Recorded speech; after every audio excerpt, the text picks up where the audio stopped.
sensor-assisted closed-loop control conformal printing and electronics using multi-axis IC manufacturers. Let's get started.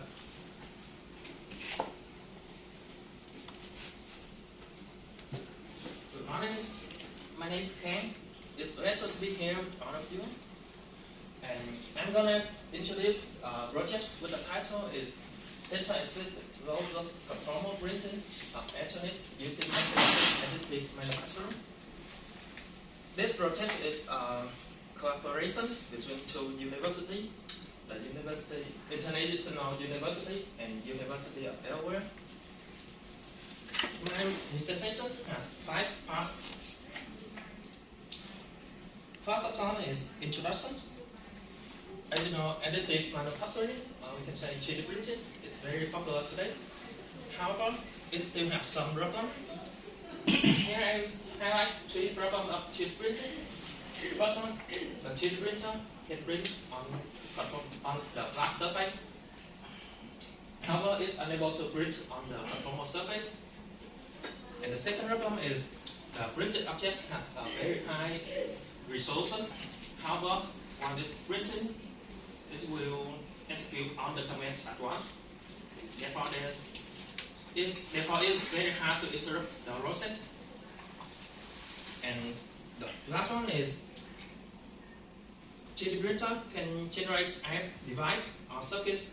However, on 3D printers now open loop there's no sensor, and the printed app device has the incorrect properties compared to their design. Therefore, we are here to propose a new technique that we will integrate the sensor into the 3D printer and let the 3D printer scan and print on the conformal surface in real time. We have 4 contributions. The first one is to evaluate the ability of the sensor, and the second one is to develop a method to coordinate the sensor in the 3D printer, and the third one is to develop software to control the conformal printing process, and the last one is to test our system with conformal models. About the hardware, we use 2 devices. The first one is 3D printer. We use SID acid N-strip 3DS 700. This printer has SID acid and it has the resolution of 0 to 0.25 micron. And the sensor we use is KNCL 3000. This one also has the resolution of 0.25 micron. We integrate this sensor into the 3D printer head. To do that, we design and print a holder to keep the sensor stable at the side of the 3D printer head while it's printing. And this is our working flow. We have 2 phases, scanning phase and printing phase.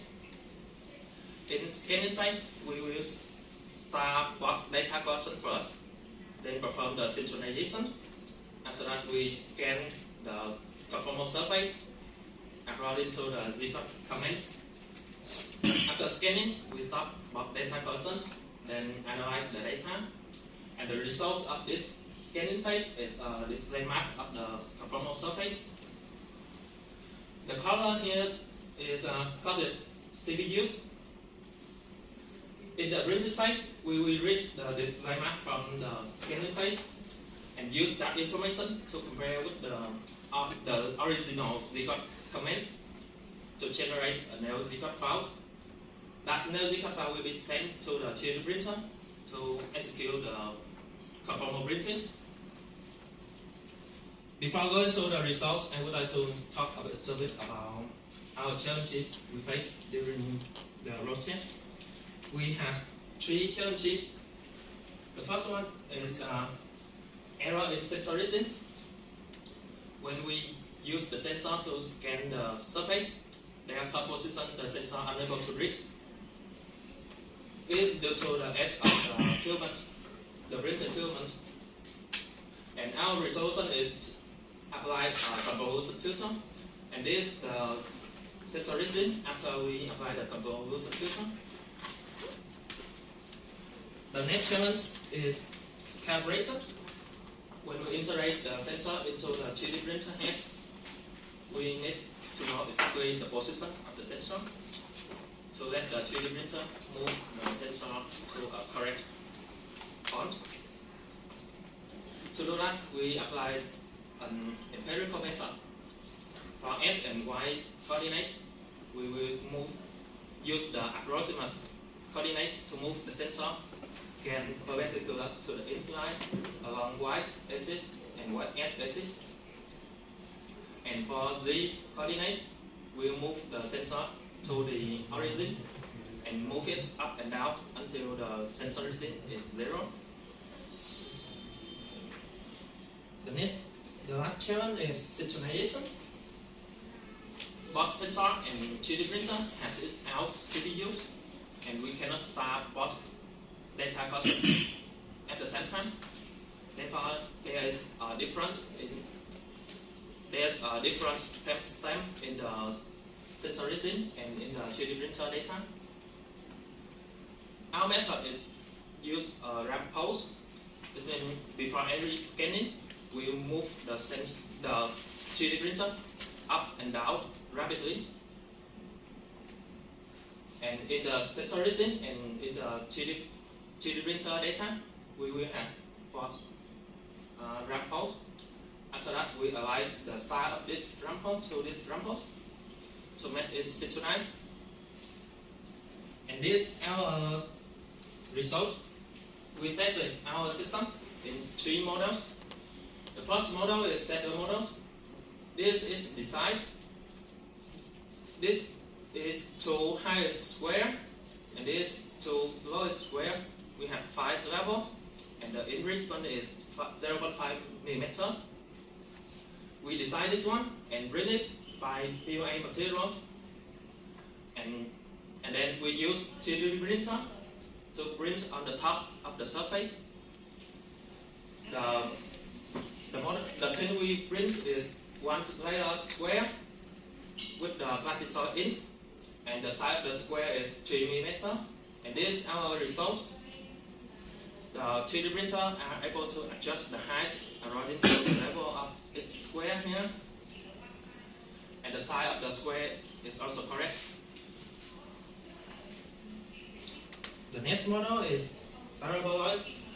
It's similar to the shadow. However, we use parabolic pattern to design this one. It has 4 corners, is the highest level, and the center is the lowest level. In this model, we use a different type ink. It's silver ink, and we also try with the bigger square, 6 millimeter square. And this is our result. The 3D printer was also able to adjust the height, and the size of the square is also correct. The last model is the real antenna. It's based on the metal and unicell rings antenna. It has 5 levels. The lowest level is 2 millimeters, and the highest is 3.2 millimeters. We use silver ink to print on the top of it. The size of the ink square is dependent on the height of this square. This means the higher level, the bigger square. And this is our result. The 3D printer can able to adjust the height according to the level of its square here, and the sizes are also correct. To summarize our project, you can see that we demonstrated the ability of the 3D printer with sensor. We demonstrated the cooperation between the sensor and the 3D printer. We demonstrated the ability to print on the conformal surface with models, and we demonstrated and evaluated the ability to generate app device on the conformal model, on the conformal surface. Thank you for your listening. If you have any question, you can ask me now.